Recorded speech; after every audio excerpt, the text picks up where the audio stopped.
قبر کی زندگی جس میں ایک انسان موت کے بعد دوبارہ زندہ کیا جائے گا، یہ عقیدہ تین بڑے مذاہب اسلام، عیسائیت اور یہودیت میں نمایاں ہے، اور یہ کوئی افسانہ نہیں اور نہ ہی کسی ایک کی سوچ ہے، بلکہ اس کے پیچھے زبردست سائنسی اصول ہے۔ قبر سے نکلنا اور دوبارہ جی اٹھنا اس وقت ممکن ہوگا جب انسان کے لیے یہ وقت ایک بار پھر شروع ہو جائے گا، اور تب وہ وقت ایک نہ ختم ہونے والا وقت ہوگا۔ آج دنیا سائنس اور ٹیکنالوجی کی بدولت ترقی کے مناظر طے کر رہی ہے۔ ٹیکنالوجیز نے دنیا کا نقشہ ہی تبدیل کر دیا ہے۔ انسان دوسرے سیاروں پر بسنے کی منصوبہ بندی کر رہے ہیں، لیکن اتنی ٹیکنالوجی کے باوجود آج بھی لوگ مر رہے ہیں، اور کبھی کسی نے یہ نہیں سنا کہ کوئی موت کے بعد دوبارہ زندہ ہوا ہو، کہ جس نے موت کے بعد زندگی کا احوال بتایا ہو۔ کیا مذہبی عقائد کے علاوہ یہ بتانا ممکن ہے کہ موت کے بعد بھی زندگی ہے؟ اس بارے میں ایک حیران کن جواب ہمارے سامنے آتا ہے،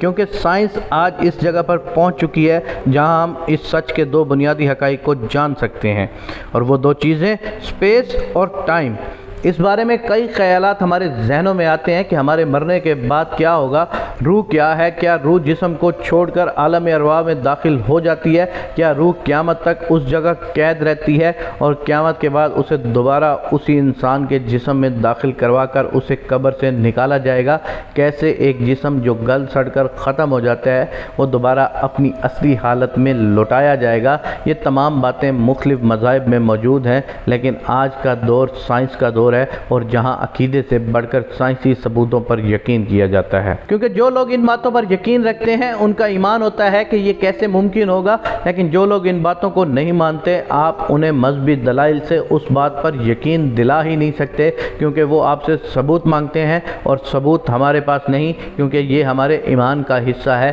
اور ایمان کا تعلق دل سے ہوتا ہے۔ ہم جیسے عام لوگوں کے لیے 10 واقعے پر ایمان لانا آج کے سائنسی دور میں ایک بہت بڑی بات ہے، جس دور میں سائنس کو مذہب سے بڑا مانا جاتا ہے۔ قرآن مجید ایک ہی ہے، اور قرآن مجید حضرت محمد صلی اللہ علیہ وآلہ وسلم پر نازل ہونے کے بعد آج تک بغیر کسی تبدیلی کے موجود ہے، جس کا اعتراف غیر مسلم بھی کرتے ہیں، اور سائنس بھی اس حقیقت کو تسلیم کر چکی ہے، کیونکہ پچھلے 100 سالوں میں قرآن نے کئی ساری سائنسی عقائد کی درست نشاندہی کی ہے، جو اس بات کا ثبوت ہے کہ قرآن اللہ کی کتاب ہے، اور قرآن کے کئی آیات میں کائنات کے مستقبل اور روز قیامت کے بارے میں ذکر آیا ہے، اور قیامت زمین پر کسی ایٹمی جنگ یا کسی اور قدرتی آفت کا نام نہیں، بلکہ یہ تمام کائنات کو اپنی لپیٹ میں لے کر کائنات کو ختم کر دے گی۔ قرآن میں ایک آخری زلزلے کا ذکر بھی ہے، چاند اور ستاروں کا بے نور ہونے کا ذکر بھی ہے، آسمان میں دروازے بند ہونے کا ذکر بھی ہے، اور وہ جب انسان ان سب واقعات کو دیکھے گا جو اس نے دنیا میں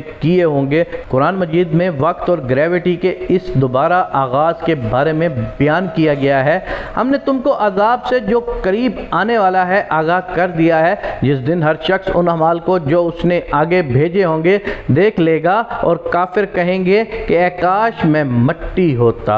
اور زمین اور پہاڑوں دونوں اٹھا لیے جائیں گے، پھر ایک بار میں ہی توڑ پھوڑ کر برابر کر دیے جائیں گے۔ ٹائم اور گریوٹی کا آغاز اس کائنات کے خاتمے کے بعد کا آغاز ہوگا، جو ہزاروں یا شاید لاکھوں سال پر محیط ہوگا۔ ہم پر وقت کے اثر کو ختم کر دیا جائے گا، وہ وقت جو اس دنیا میں ہم پر گزرتا ہے، لیکن اس دنیا میں ہم وقت کی قید سے آزاد کر دیے جائیں گے، اور ہمیں اس وقت کے مطابق زندہ کیا جائے گا جس وقت اس دنیا میں ہماری موت ہو چکی ہوگی۔ بلیک ہول کی طرح ایک میکنزم سے آسمان میں بنائے جائیں گے، جن سے گزر کر ہم کئی ڈائمینشنز پار کر کے پہنچیں گے، اور حضرت آدم علیہ السلام سے لے کر قیامت تک کا آخری انسان سب کے سب وہاں پہنچیں گے۔ قرآن مجید میں ہے، اور جس دن آسمان بادل سے پھٹ جائے گا اور فرشتے بکثرت اتارے جائیں گے، اور جس دن ہم پہاڑوں کو چلائیں گے اور تم زمین کو صاف میدان دیکھے گا، اور سب کو جمع کریں گے اور ان میں سے کسی کو بھی نہ چھوڑیں گے۔ اب سوال یہ پیدا ہوتا ہے کہ موت کے بعد دوبارہ جی اٹھنا ایک فزیکل پروسیس ہے؟ اس بارے میں سمجھنے کے لیے قرآن کی اس آیت پر غور کریں، اور وہ اللہ ہی ہے جو ہوائیں چلاتا ہے، پھر وہ بادل اٹھاتی ہے، پھر ہم اسے مرے ہوئے شہروں کی طرف چلاتے ہیں، پھر ہم اس سے زمین کو مرنے کے بعد زندہ کرتے ہیں، اسی طرح دوبارہ اٹھایا جانا ہے۔ اس آیت میں موت کے بعد دوبارہ جیتنے کو ایک فزیکل پروسیس کے طور پر پیش کیا گیا ہے جو قدرت کے قوانین پر مبنی ہے، جیسے بارش کے بعد پودوں کا زمین سے نکلنا۔ یہ اس بات کی وضاحت کرتی ہے کہ موت کے بعد دوبارہ جی اٹھنا فزیکل قوانین کے تحت ہوگا۔ ہم یہ جانتے ہیں کہ سورج کی انرجی سے سمندر کا پانی گرم ہو کر بخارات کی شکل میں اٹھتا ہے اور جس سے بادل بنتے ہیں، اور یہ بادل ان غیر آباد علاقوں میں بھی برس کر وہاں ہریالی کر دیتے ہیں جہاں گرمی اور ریت کے علاوہ کچھ نہیں ہوتا۔ اور اس آیت میں اسی بات کی طرف اشارہ ہے کہ قیامت کے بعد ایسا ممکن ہوگا۔ وقت اس کائنات کی ایک پراسرار حقیقت ہے۔ وقت چیزوں کی رفتار کے ساتھ گزرتا ہے اور یہ وقت روشنی کی رفتار پر پہنچ کر تقریباً رک جاتا ہے،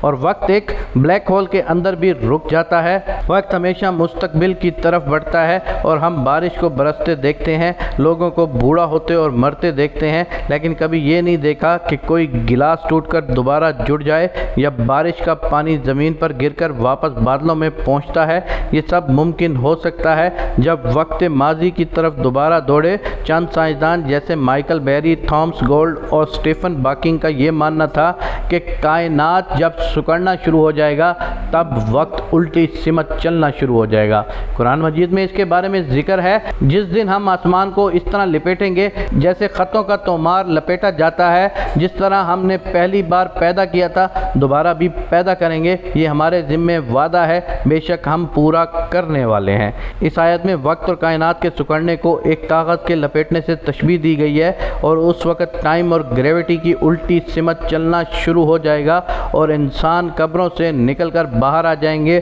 اور ان کے سامنے ان کا ہر ایک لمحہ دوبارہ چلایا جائے گا جیسا کہ وہ اس دنیا میں دوبارہ پہنچ گئے ہوں جہاں ان کی موت ہوئی تھی۔ ہماری کائنات لاکھوں کروڑوں سال سے مسلسل پھیل رہی ہے، اور 1998 میں سائنسدانوں کی ایک سٹڈی کے مطابق کائنات کے اس پھیلاؤ میں تیزی آ رہی ہے، لیکن قرآن مجید کہتا ہے کہ کائنات کا یہ پھیلاؤ ہمیشہ نہیں ہوگا، اور ایک وقت آئے گا جب یہ کائنات سکڑ جائے گی، جب قیامت قائم ہوگی، اور تب وقت الٹی سمت چلنا شروع ہو جائے گا، جس سے انسان جو مر چکے تھے وہ قبروں سے اسی طرح نکل آئیں گے جس طرح انہیں قبروں میں رکھا گیا تھا، اور ان کی پوری زندگی الٹی سمت سے ان کے سامنے دکھائی جائے گی کہ وہ کیا کیا کرتے رہے تھے۔